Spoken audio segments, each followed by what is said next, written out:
So I just finished watching Tales from Earthsea by Studio Ghibli from the studio that brought you Spirit Away and Ponyo. Directed by the son of Hayao Miyazaki, Goro Miyazaki. It's an epic animated adventure. Tales from Earthsea features the voices of Timmy Dalton, Willem Dafoe, Jim Marin, and Mariska Hargitay. Don't know these people, but overall the movie sounded pretty good from these artists. Based on the classic Earthsea fantasy book series by Ursula K. Le Guin, Tales from Earthsea is set in a mythical world filled with magic and bewitchment. In the land of Earthsea, crops are dwindling, dragons have reappeared, and humanity is giving way to chaos. Journey with Lord Armage, Sparrowhawk, a master wizard, and Aaron, a troubled young prince, on a tale of redemption and self-discovery as they search for the force behind the mysterious imbalance that threatens to destroy the world.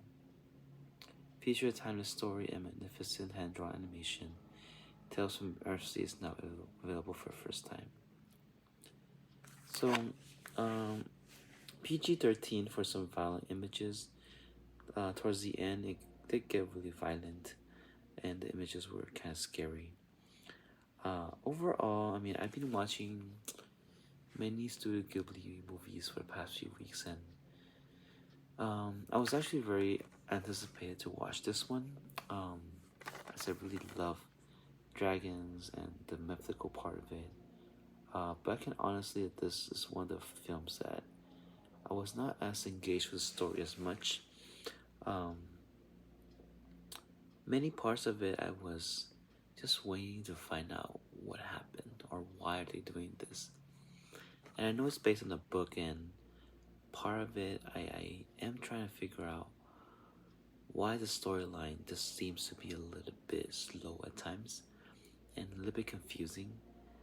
Now don't get me wrong, the animation is superb.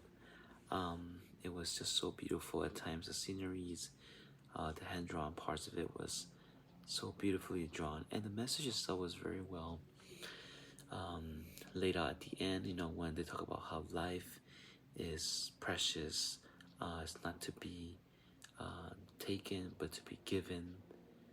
I think the first part where Aaron, the main character, took away his father's life,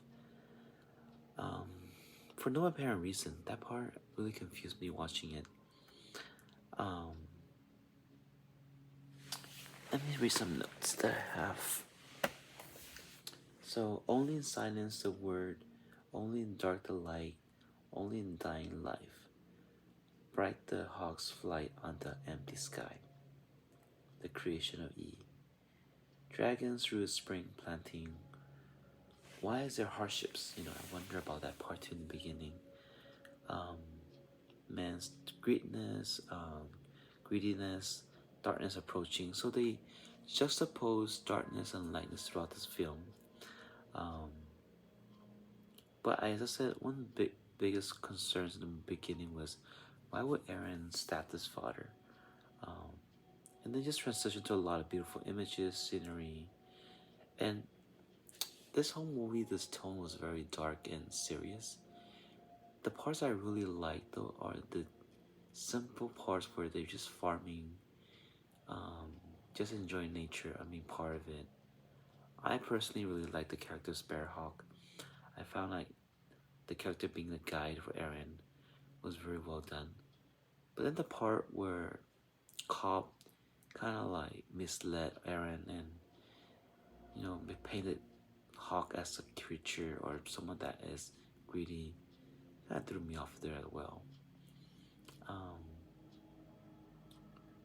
When they talk about the drugs called Asia or Hasia, causing sorrow and fear and causing people to just be in despair, I resonate with that because I think a lot of people, you know, abandon their spirit when they take on drugs. And then they introduce a character, Teru, which turns out to be a really powerful being and kind of like twist in the whole movie, as she actually was a dragon and had eternal life for some reason. Um, the part about slavery and just how humans were treating each other was also something that I really didn't like about the movie. I know they're trying to paint human nature and the part where humans were not treating humans as humans, but that part was very painful to watch as they mistreat each other. Um, the imbalance of life. Um, this really threw me off there as I was trying to understand that part, the theme of it. Um, it took some time for Teru and Aren to get together and to care about each other. But when they did, that part was really beautiful. When Teru awoke in Aren and knew about each other's name. That part was also interesting. I was thinking the whole time about the significance of the name. Why was it so significant for them to know each other's names? But I think a part of it is idea of self-discovery, of knowing yourself and knowing who you are. Tenor gave me my life so I can give life to someone else. Tehanu. I wonder what those names means. As she became the light, and even the concept of light and the sword and how that was used to defeat Lord Quab. That was something that was resurfacing over and over again in this movie. Yeah, inspired by Shuna's journey, and the quote, "Life must be given, not kept or taken," was something that was on my mind the whole time after I watched it. Overall, I personally did enjoy this movie, in spite of its flaws and the pace of it. Um, yeah, hope you enjoy it if you do watch it.